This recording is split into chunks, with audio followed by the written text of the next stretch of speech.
Part 3, Chapter 2, The Bondage.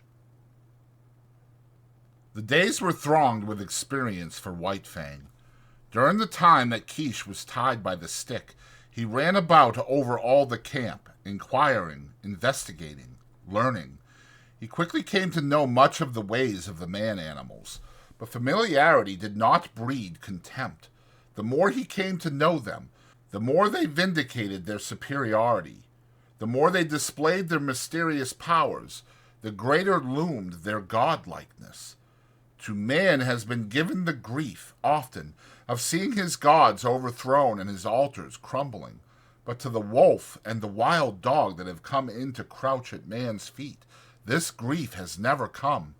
Unlike man, whose gods are of the unseen and the overguessed, vapors and mists of fancy eluding the garmenture of reality, wandering wraiths of desired goodness and power, intangible outcroppings of self into the realm of spirit.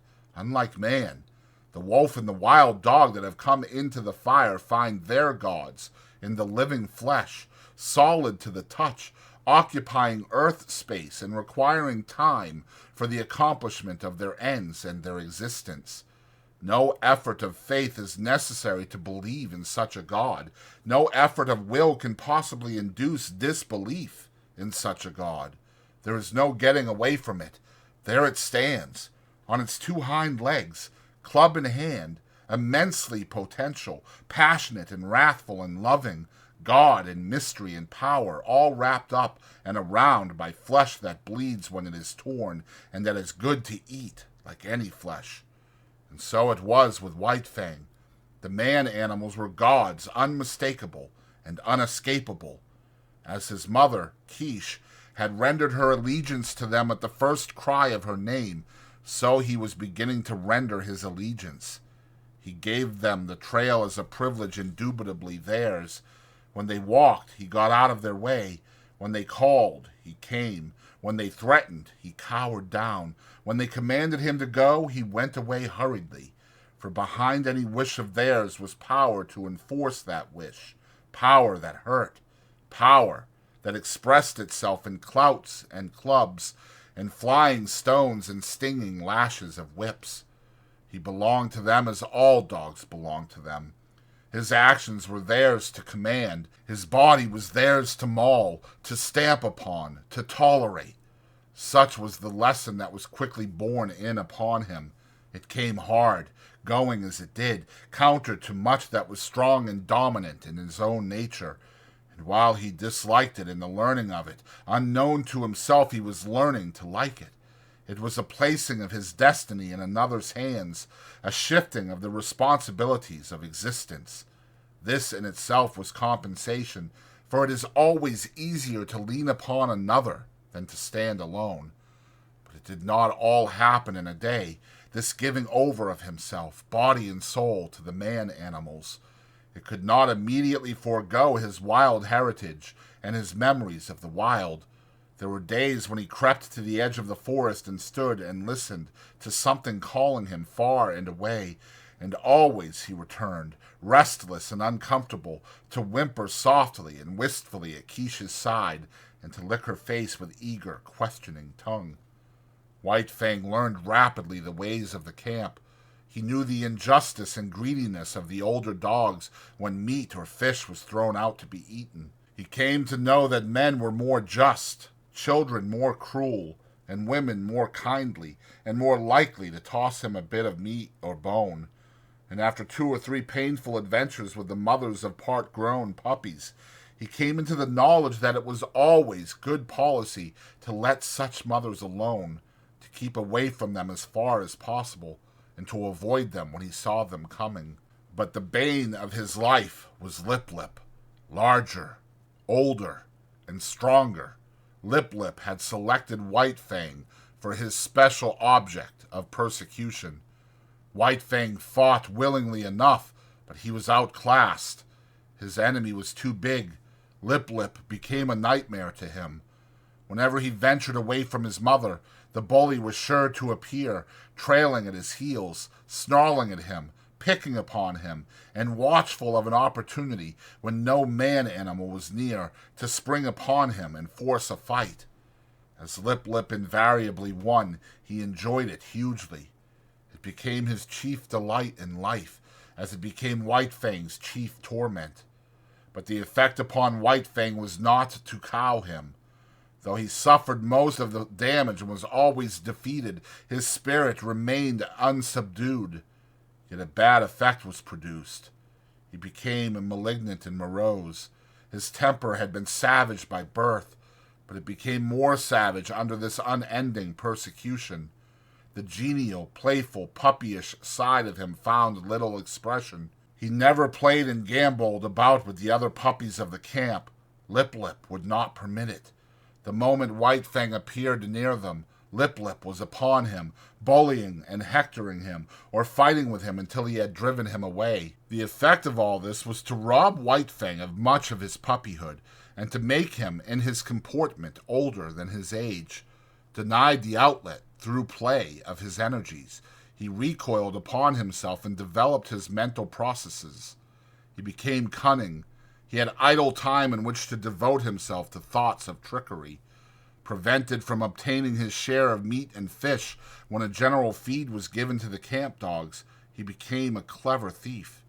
He had to forage for himself, and he foraged well, though he was oft times a plague to the squaws in consequence. He learned to sneak about camp, to be crafty, to know what was going on everywhere, to see and to hear everything, and to reason accordingly, and successfully to devise ways and means of avoiding his implacable persecutor. It was early in the days of his persecution that he played his first really big, crafty game, and got there from his first taste of revenge. As Quiche, when with the wolves, had lured out to destruction dogs from the camps of men, so White Fang, in manner somewhat similar, lured Lip Lip into Quiche's avenging jaws. Retreating before Lip Lip, White Fang made an indirect flight that led in and out and around the various teepees of the camp. He was a good runner, swifter than any puppy of his size, and swifter than Lip Lip, but he did not run his best in this chase. He barely held his own, one leap ahead of his pursuer. Lip Lip, excited by the chase and by the persistent nearness of his victim, forgot caution and locality. When he remembered locality, it was too late. Dashing at top speed around a teepee, he ran full tilt into Quiche lying at the end of her stick. He gave one yelp of consternation, and then her punishing jaws closed upon him. She was tied, but he could not get away from her easily. She rolled him off his legs so that he could not run, while she repeatedly ripped and slashed him with her fangs. When at last he succeeded in rolling clear of her, he crawled to his feet, badly disheveled, hurt both in body and in spirit. His hair was standing out all over him in tufts where her teeth had mauled. He stood where he had arisen, opened his mouth, and broke out the long, heart-broken puppy wail. But even this he was not allowed to complete. In the middle of it, White Fang, rushing in, sank his teeth into Lip Lip's hind leg. There was no fight left in Lip Lip, and he ran away shamelessly, his victim hot on his heels and worrying him all the way back to his own teepee. Here the squaws came to his aid, and White Fang, transformed into a raging demon, was finally driven off only by the fusillade of stones. Came the day when Gray Beaver, deciding that the liability of her running away was past, released Quiche. White Fang was delighted with his mother's freedom. He accompanied her joyfully about the camp, and so long as he remained close by her side, Lip Lip kept a respectful distance. White Fang even bristled up to him and walked stiff-legged, but Lip Lip ignored the challenge. He was no fool himself, and whatever vengeance he desired to wreak, he could wait until he caught White Fang alone.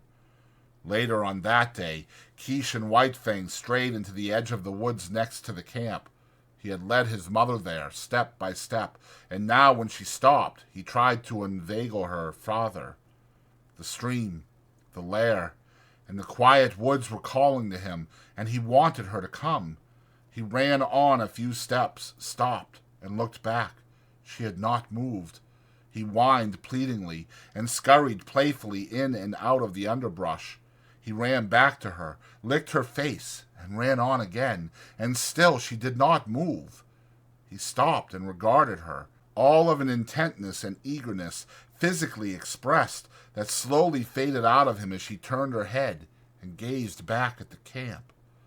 There was something calling to him out there in the open. His mother heard it too, but she heard also that other and louder call, the call of the fire and of man, the call which has been given alone of all animals to the wolf to answer, to the wolf and the wild dog, who are brothers. Kish turned and slowly trotted back toward camp. Stronger than the physical restraint of the stick was the clutch of the camp upon her. Unseen and occultly, the gods still gripped with their power and would not let her go. White Fang sat down in the shadow of a birch and whimpered softly. There was a strong smell of pine, and subtle wood fragrances filled the air, reminding him of his old life of freedom before the days of his bondage. But he was still only a part-grown puppy, and stronger than the call either of man or of the wild was the call of his mother. All the hours of his short life he had depended upon her. The time was yet to come for independence, so he arose and trotted forlornly back to camp, pausing once and twice, to sit down and whimper and to listen to the call that still sounded in the depths of the forest. In the wild, the time of a mother with her young is short, but under the dominion of man it is sometimes even shorter. Thus it was with White Fang. Great Beaver was in the debt of 3 eagles. 3 Eagles was going away on a trip up the Mackenzie to the Great Slave Lake. A strip of scarlet cloth, a bearskin, 20 cartridges, and quiche went to pay the debt. White Fang saw his mother taken aboard 3 Eagles' canoe and tried to follow her. A blow from 3 Eagles knocked him backward to the land. The canoe shoved off.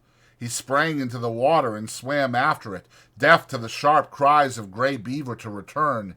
Even a man-animal, a god, White Fang ignored. Such was the terror he was in of losing his mother.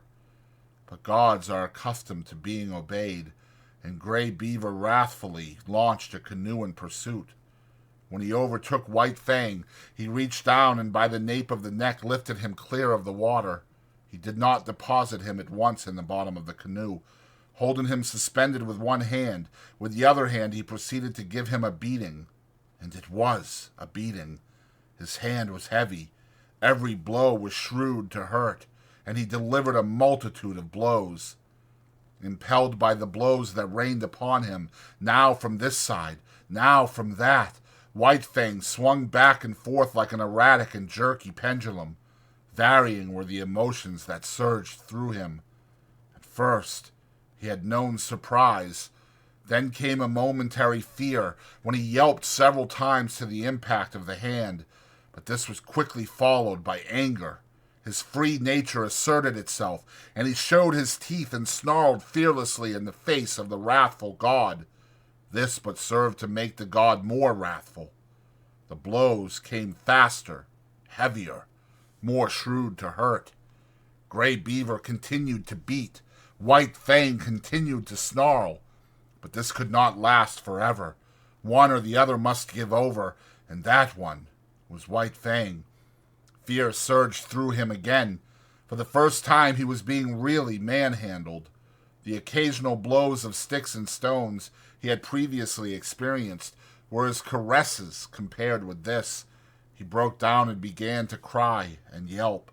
For a time each blow brought a yelp from him, but fear passed into terror until finally his yelps were voiced in unbroken succession, unconnected with the rhythm of the punishment. At last Gray Beaver withheld his hand. White Fang, hanging limply, continued to cry. This seemed to satisfy his master, who flung him down roughly in the bottom of the canoe. In the meantime, the canoe had drifted down the stream. Gray Beaver picked up the paddle. White Fang was in his way. He spurned him savagely with his foot. In that moment, White Fang's free nature flashed forth again, and he sank his teeth into the moccasined foot. The beating that had gone before was as nothing compared with the beating he now received. Gray Beaver's wrath was terrible. Likewise was White Fang's fright. Not only the hand, but the hard wooden paddle was used upon him, and he was bruised and sore in all his small body when he was again flung down in the canoe. Again, and this time with purpose, did Gray Beaver kick him. White Fang did not repeat his attack on the foot. He had learned another lesson of his bondage. Never, no matter what the circumstance, must he dare to bite the god who was lord and master over him. The body of the lord and master was sacred, not to be defiled by the teeth of such as he. That was evidently the crime of crimes, the one offense there was no condoning nor overlooking. When the canoe touched the shore, White Fang lay whimpering and motionless, waiting the will of Gray Beaver. It was Gray Beaver's will that he should go ashore, for ashore he was flung, striking heavily on his side and hurting his bruises afresh. He crawled tremblingly to his feet and stood whimpering. Lip-Lip, who had watched the whole proceeding from the bank, now rushed upon him, knocking him over and sinking his teeth into him. White Fang was too helpless to defend himself, and it would have gone hard with him had not Gray Beaver's foot shot out, lifting Lip-Lip into the air with its violence so that he smashed down to earth a dozen feet away. This was the man-animal's justice, and even then, in his own pitiable plight, White Fang experienced a little grateful thrill. At Gray Beaver's heels he limped obediently through the village to the tepee, and so it came that White Fang learned that the right to punish was something the gods reserved for themselves and denied to the lesser creatures under them. That night, when all was still, White Fang remembered his mother and sorrowed for her. He sorrowed too loudly and woke up Gray Beaver, who beat him. After that he mourned gently when the gods were around, but sometimes, straying off to the edge of the woods by himself, he gave vent to his grief and cried it out with loud whimperings and wailings. It was during this period that he might have hearkened to the memories of the lair and the stream and run back to the wild, but the memory of his mother held him. As the hunting man-animals went out and came back, so she would come back to the village sometime, so he remained in his bondage waiting for her. But it was not altogether an unhappy bondage. There was much to interest him. Something was always happening. There was no end to the strange things these gods did, and he was always curious to see. Besides, he was learning how to get along with Gray Beaver. Obedience, rigid, undeviating obedience, was what was exacted of him, and in return he escaped beatings, and his existence was tolerated. Nay, Gray Beaver himself sometimes tossed him a piece of meat and defended him against the other dogs in the eating of it, and such a piece of meat was of value. It was worth more, in some strange way, than a dozen pieces of meat from the hand of a squaw. Gray Beaver never petted nor caressed. Perhaps it was the weight of his hand, perhaps his justice, perhaps the sheer power of him, and perhaps it was all these things that influenced White Fang, for a certain tie of attachment was forming between him and his surly lord. Insidiously, and by remote ways, as well as by the power of stick and stone and clout of hand, were the shackles of White Fang's bondage being riveted upon him. The qualities in his kind that in the beginning made it possible for them to come into the fires of men were qualities capable of development. They were developing in him, and the camp life, replete with misery as it was secretly endearing itself to him all the time. But White Fang was unaware of it. He knew only grief for the loss of Quiche, hope for her return, and a hungry yearning for the free life that had been his.